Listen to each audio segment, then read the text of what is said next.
रतन सिंह आजाद हुए तो खिलजी खिसियाया था, घर में ही मिली पराजय के कारण वो तिल लाया था। मेवाड़ धरा के कुछ सैनिक पिंजरे को तोड़ गए थे और खिलजियों की आंखों को लज्जित छोड़ गए थे। गोरा बादल चचा भतीजे लाखों पर भारी थे, युद्ध कला के करतब उनके सचमुच तलवारी थे। बिना शीश के युद्ध लड़ा था, कथा अमर कर आए, जीत गई रजपूती और दुश्मन के मुंड झुकाए। तो इधर नगाड़े बजे, उधर दिल्ली में मातम छाया और अहंकारी खिलजी खुद ही खुद में चिल्लाया। बोला सेना से मुस्तंडो जाओ और मर जाना, अपने बेहूदे चेहरे मुझको अब नहीं दिखाना। दिल्ली जैसे बड़े दुर्ग की रक्षा ना कर पाई चंद सैनिकों के हाथों, घर में ही मुंह की खाई। वो आजाद परिंदे से आए और उड़ा ले गए, तुम तलवार न खींच सके वो राजा छोड़ा ले गए। वाह, जिंदाबाद जिंदाबाद, वाह। उसने मुझको ललकारा है, मैं उसको ललकारूंगा। घर में घुसकर मारा है, घर में घुसकर मारूंगा। हाथी घोड़े सजवाओ, भाले पर्ची उठवा लो, सारी तलवारें तीर कटारो कटारी पर धारे रखवा लो। पूछ करो चित्तौड़ दुर्ग की घेराबंदी कर दो, जो आंखें पद्मिनी को देखें वो आंखें अंधी कर दो। बूढ़े बच्चे विधवाओं पर रहम नहीं तुम खाना, वीरों से ना जीत सको तो छुपकर तीर चलाना। दबे पांव चित्तौड़ चलो तुम भनक न हो दुश्मन को, मैं गर्दन से दूर करूंगा रतन सिंह के तन को।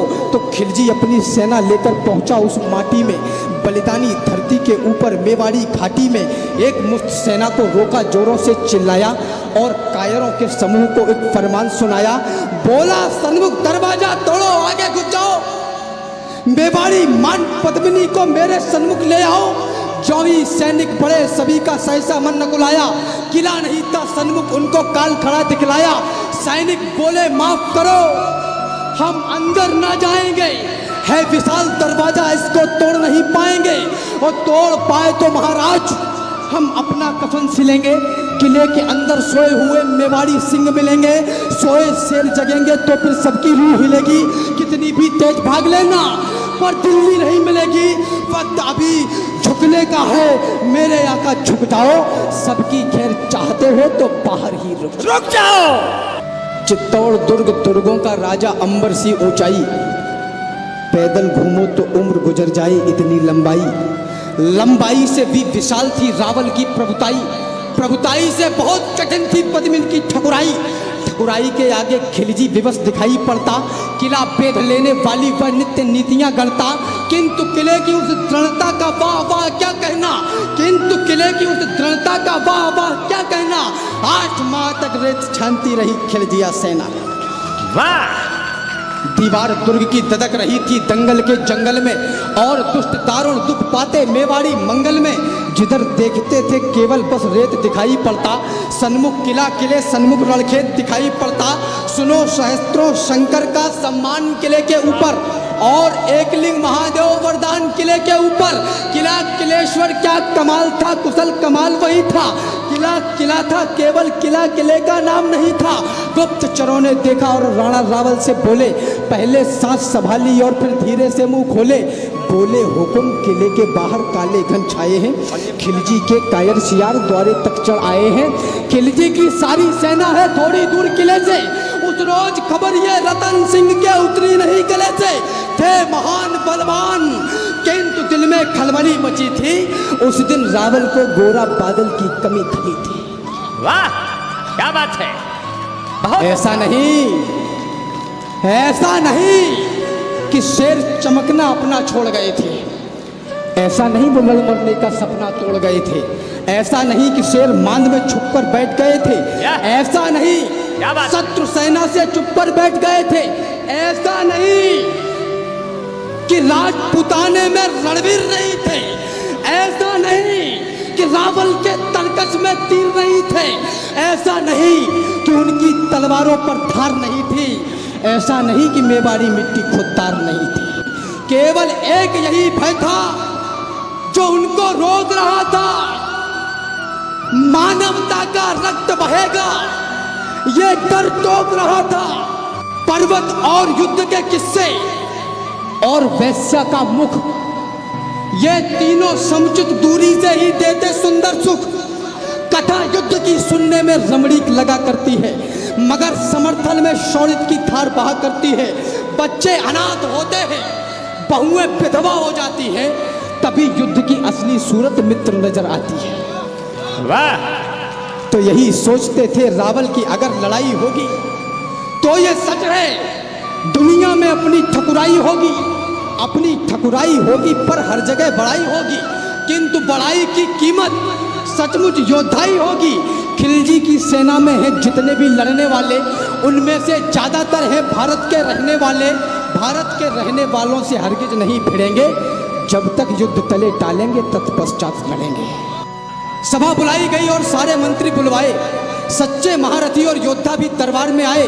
कोई कहे सत्र सन्मुख है रावल, देर न करना, और पड़ोसी राजाओं के लिए टेर मत करना। सच्चा सूरवीर वो ही जो मारे या मरता है, कितने भी स्वान सिंह घेरे पर सिंह नहीं डरता है। मृत्यु वो नहीं जो हमको अपने संग लेकर जाए, मृत्यु वो नहीं जो शरीर से प्राण अलग कर जाए, मृत्यु वो नहीं जो भय का कोई उन्माद उठाए, मृत्यु वो नहीं जो जीवन जीने में आड़े आए। मृत्यु तभी जब कहीं हमारा स्वाभिमान मर जाए, मृत्यु तभी जब हम विपरीत परिस्थिति से डर जाए। राजन क्षमा, मगर कहता हूं कौन मृत्यु होती है, शत्रु अगर ललकारे तो फिर मौन मृत्यु होती है। अरे मातृभूमि है माई, तो माई के लिए लड़ेंगे, जिसमें खेले हैं उस अंगनाई के लिए लड़ेंगे, सत्य सनातनता की प्रभुताई के लिए लड़ेंगे, अटल राष्ट्र भारत की ऊंचाई के लिए लड़ेंगे। अरे किसी और के लिए नहीं, भाई के लिए लड़ेंगे, जग में भरत वंश की ठकुराई के लिए लड़ेंगे। जिंदाबाद जिंदाबाद जिंदाबाद। वाह! फाटक खुले, वाह! किले भीतर से लावा फूट पड़ा था, क्या बात है। और खिलजियों पर भूखे सिंगों सा टूट पड़ा था। वाह! पद चापों से उड़ी धूल धरती को गगन बनाती, मातृभूमि की रक्षा का क्या अनुपम दृश्य दिखाती। हर हर महादेव की ध्वनि से गुंजित हुई दिशाएं, तभी अग्नि की तेज लपट सी चलने लगी हवाएं। बढ़े काल से हाथ मिलाने, सर पर कफन लपेटे, आज चले आखेट खेलने, एक लिंग न दे बेटे। तो आसमान बिस्कुने हुए बाणों को उगल रहा था, और काल भी तीव्र गति से जीवन निगल रहा था। योद्धा अपनी योद्धाई का कर्तव्य दिखा रहे थे, माटी और लाल होवे सो सोनित मिला रहे थे। उस रोज मौत रणभूमि में कईयों मौतें मरती थी, तलवार ढाल से टकराती थी, टंकारे भरती थी। उस रोज दामिनी भाले की नौकों से खेल रही थी, और कालिका स्वयं स्वर्ग से रक्त उड़ेल रही। क्या कहा, वाह वाह वाह! क्या कहा, वाह! बहुत अच्छा, बहुत अच्छा। और कालिका वाह! स्वयं स्वर्ग से रक्त उड़ेल रही थी। बहुत अच्छा, वाह! अब तक तो स्वाभिमान की एक कथा रणमध्य गढ़ी जाती है, इधर किले के भीतर भी एक जंग लड़ी जाती है।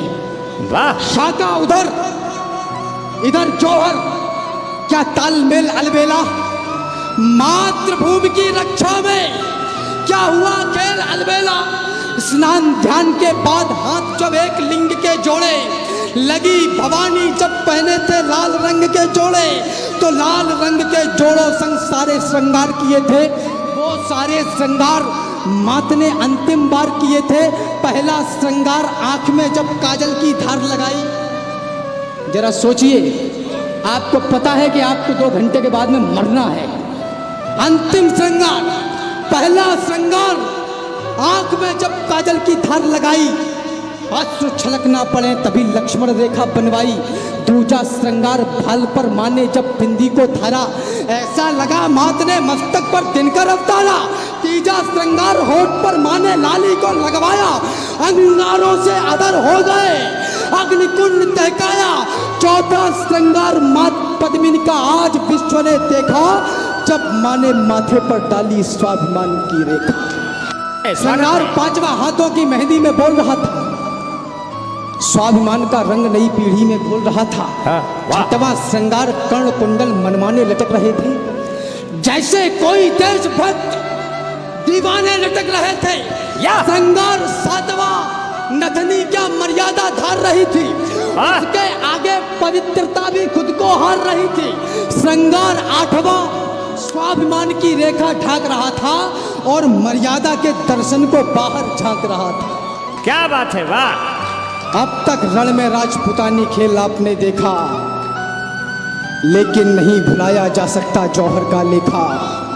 वाह। नहीं भुलाया जा सकता बलिदानी ज्वालाओं को, नहीं भुलाया जा सकता 16,000 माओं को, नहीं भुलाई जा सकती कन्याओं की अटखेली, नहीं भुलाई जा सकती वह दुल्हन नई नवेली, नहीं भुलाई जा सकती वह गर्भवती योद्धानी, नहीं भुलाई जा सकती है कभी पद्मिनी रानी।